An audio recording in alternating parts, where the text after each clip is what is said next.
Hello everyone, welcome to my YouTube channel Indian Bull vs Bear. By now you might have already heard or read about the ongoing crisis in IndusInd Bank. On 11th of March 2025, IndusInd Bank's share experienced a significant single-day decline of over 27%, following the disclosure about the discrepancies in its forex derivatives portfolio. In this video, I'll share the historical data analysis of the IndusInd Bank. Please read the entire disclaimer carefully.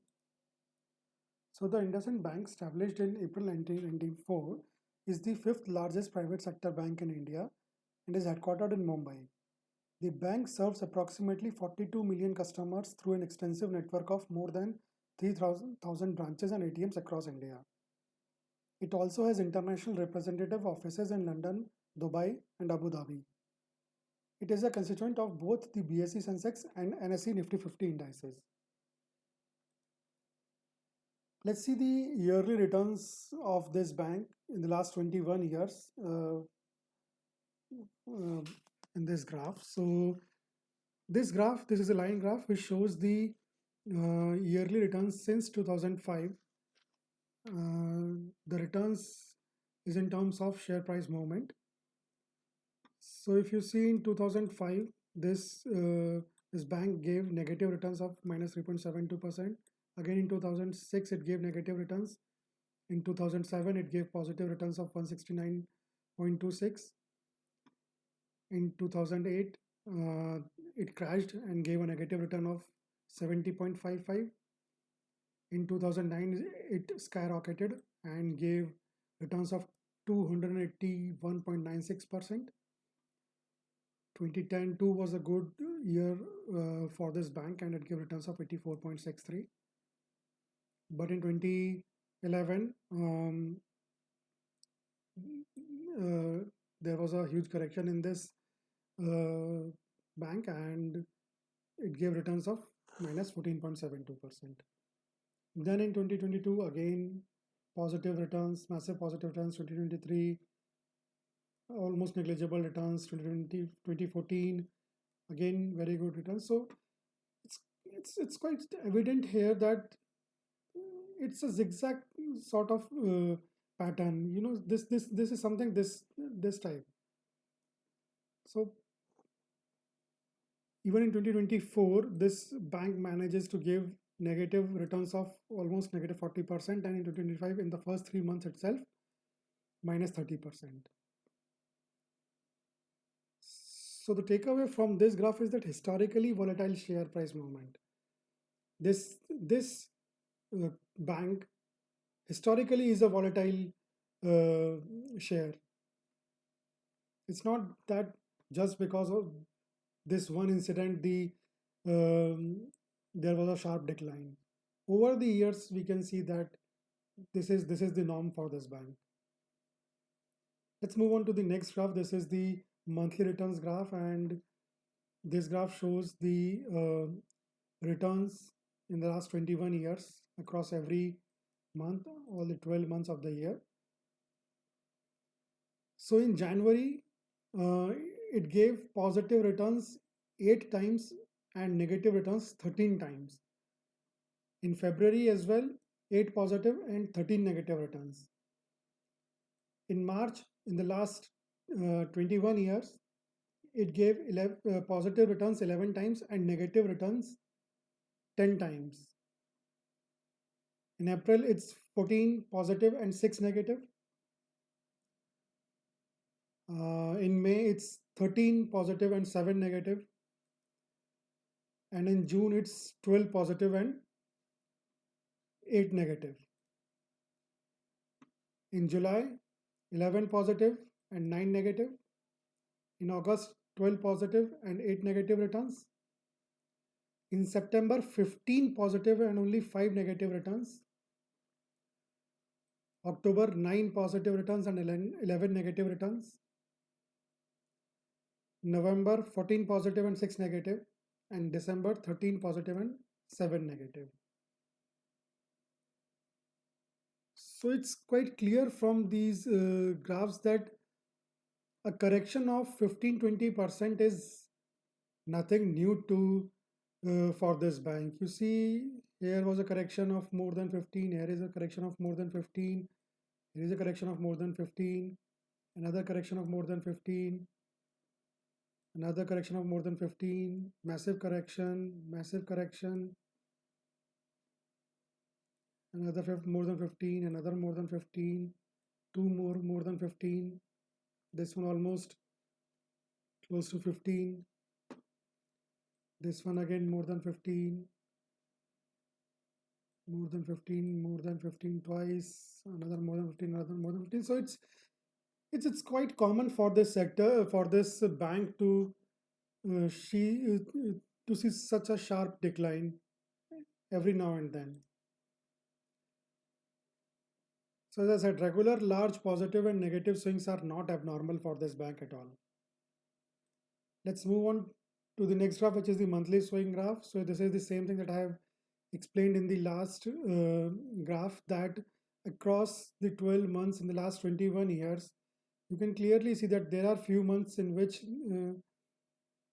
it gave more times negative returns than positive. For example, in January is one case, February is another case, October 2 is one of the case, March is almost equal number of positive and negative returns. And there are few in which this, in few months in which this sector clearly has given good returns, good positive returns, like see this whole sector and this whole bunch. So the takeaway, first quarter of the calendar year is historically not good for this bank. So this January, February and March, this one, this is historically not good for this bank. Let's move on to the next graph. This is the mean monthly returns. So in this graph, what I have done is I have taken the average of last 20 years returns across each month. So from this graph as well, it is quite clear that January, February, March and October, these 4 months are not historically good months for this bank. But on the positive side, Q2 and Q3, these 6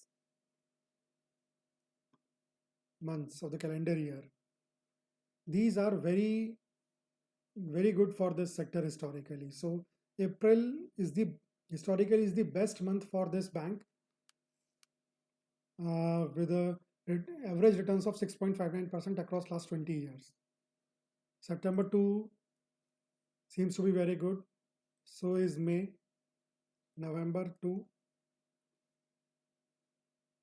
So what is the takeaway? January, February, March and October are weak months, whereas April, May and September are strong months for this bank.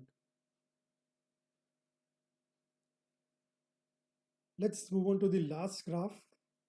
This is the trade volume and the values are in millions.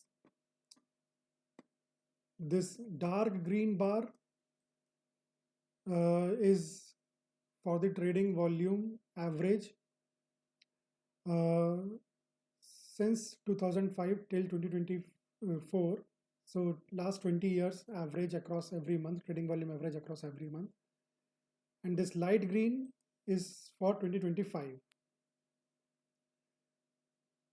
So if we see historically in January, the average trading volume is around 58 million shares transaction.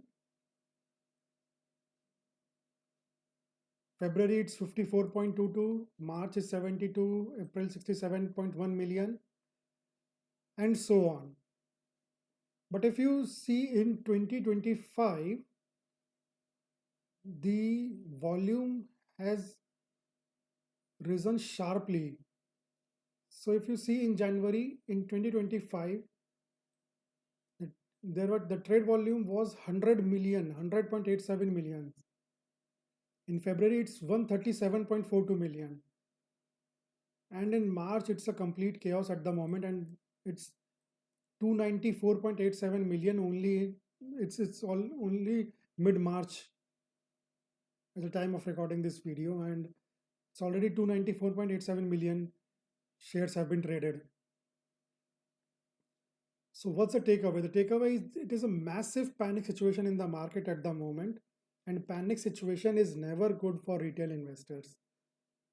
The RBI has also assured the depositors that IndusInd Bank remains well capitalized and financially stable. The bank's capital adequacy ratio stood at 16.46%, and its liquidity coverage ratio was 113%, which exceeds the regulatory requirements. Recent accounting discrepancies are being addressed with external audit and corrective actions are underway. So all I can say is that this is the time to stay calm, wait for at least few days and let's see what April brings, as it is historically the best month for this bank in last 21 years. So that is all from my side in this video. Thanks for watching it, and please subscribe to the channel if you already haven't. Like this video and share it with your uh, friends and family, and share the feedback with me in the comment section. Thanks again.